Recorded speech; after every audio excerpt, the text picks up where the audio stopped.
Ever wondered why most rapists are men, most pedophiles are men, most amount of molestation happening of little girls and children, boys and girls, are being done by men?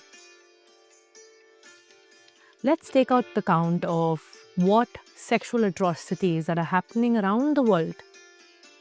The gender that is majorly being flagged, and that gender is man, boys. When I was in school, it wasn't the girls that were whistling at boys, it wasn't the girls that were teasing boys, it was boys teasing girls. I was just a 10-year-old and I had a 12th grader chase me around my school. I was just 10 years old. No girl was doing this to any boy. When I read the newspaper and I see all these sexual crimes that we call it, it's mostly done by men. And yet, as a society, we have failed to recognize this, speak up against it, and create a judicial system that is working. Now, when we talk about Sambhog, or I bring a course like this, I'm always in doubt that can I even talk about love making? In a world where sex is flagged in your face, where women are objectified, in a world that we have created, can I come out and say that Kama Sutra is a beautiful text, that the temples of Khajuraho are pieces of art? I will be ashamed to even speak of these things in a society when I open my Instagram and I'm seeing people raping children. How can I talk about the higher aspects of love, physical expression, in a society that is stooping below mass consciousness? So Sambhog is not just about all the beautiful aspects of love, intimacy. Sambhog is hugely going to tell you what is acceptable and what is not. That's also going to tell you how to deal with it. And then it will teach you a new language of love after you have healed. But then the most important thing, rising and transcending above it. But before I go to these subjects, it's very important to talk about man's role in shaping society. Who's sitting in all the powerful positions? The prime ministers of the countries are mostly men. The judges, the Supreme Court judges, they're mostly men. The man is the lord of the house. If you go see all key positions taken up by authorities, it's mostly men. Then where have we failed? Who has raised these men? Where have women failed? Till we don't ask these questions, how can we go to the more refined, creative, beautiful aspect of spirituality or life? Till you don't question the framework of society, even education. Let me talk about how useless the things that are taught in school are. How many of us even use basic mathematics beyond plus and minus in our daily life? Yet we don't have any class on spiritual practices. We don't have any class on ethics and values. When children go see their mothers getting abused at home, when they see the women not having a voice, guess what these children are going to grow up and do? They're going to abuse women.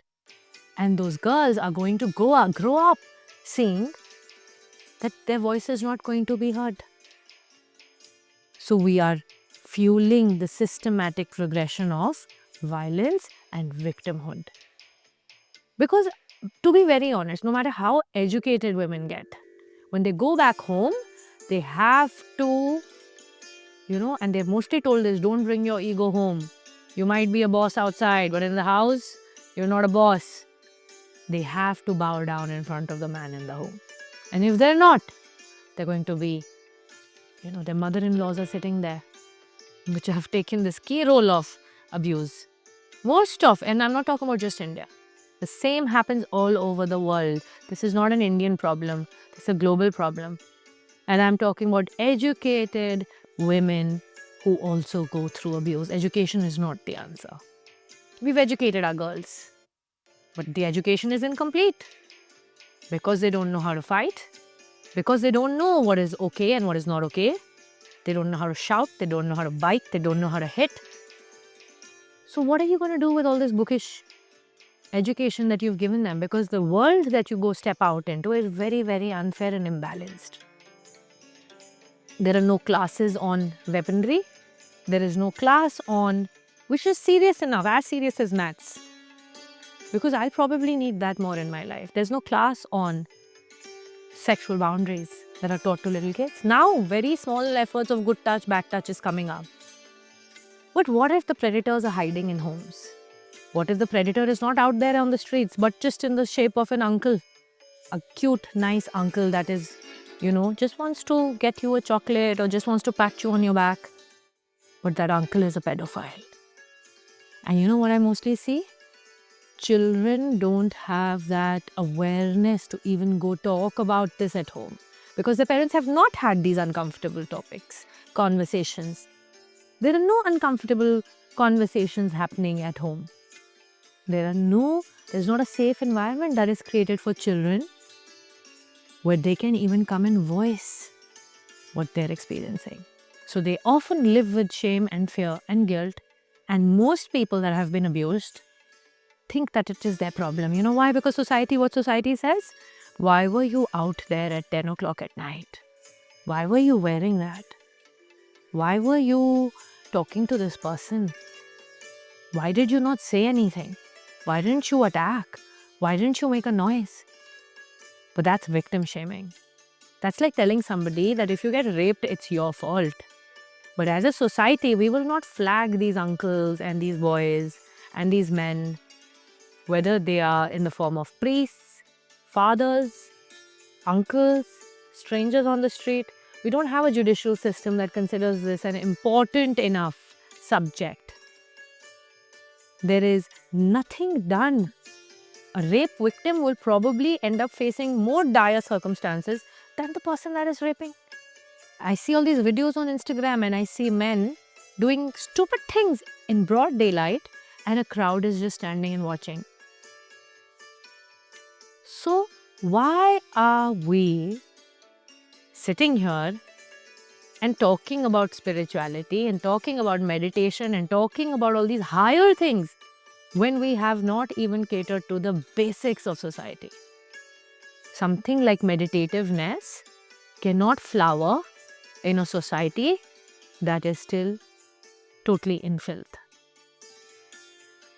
When we cannot talk about Vedic society, Vedic knowledge, because that society was a very safe society. Men were not leches, children weren't being molested and raped. That was not that kind of a society. This knowledge that I'm giving to you has come from a society that was very, very clean and very, very high up in the order. So this knowledge cannot be given to today's society because this society is in filth. This is a pornographic society. This is a society where a woman cannot wear anything, even if she's wrapped up in a, and she's put in a closet, I think she'll get raped here. This is not about clothes and it's not about what she's done or what these little kids are doing. It's not their fault. The society has gone really, really into a very dark space. And I cannot talk about very, very high values and divine values with people that have not even got their basics in place. So, high time that as a society, as a family first, as parents who have little kids, if you want to experience beauty, you want to experience lovemaking, you want to experience, let's say that divine union that we all see in these Bollywood and Hollywood movies, that two bodies are becoming one soul, all these are not possible. Because most of the people that are asking for this kind of a relationship are victims. I don't know any woman, any girl from any country, and I have a lot of friends around the world who has not been molested. I'm talking about a Spanish girl, I'm talking about a French girl, I'm talking about an Indian woman, an Indian child. Not one person that has not faced sexual harassment. So, who is to blame? Because what I see common around the world is man is the predator. Because somewhere as a society we made it okay that woman is just something to be enjoyed. Her role in society is to please man. Her role is to cook for him. Her role is to look pretty for him. Her role is to please him. And he is the king of the jungle that is going to sit there and be pleased. And then it is okay if he so desires to do whatever, to cheat on you, to betray you, to hunt other women down or little kids. It's all okay.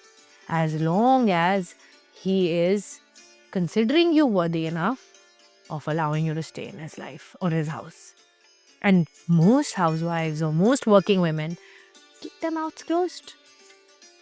They keep their mouths closed when they go to work. They keep their mouths closed when they're at home. They keep their mouths closed on the streets. Because they're so afraid of speaking up.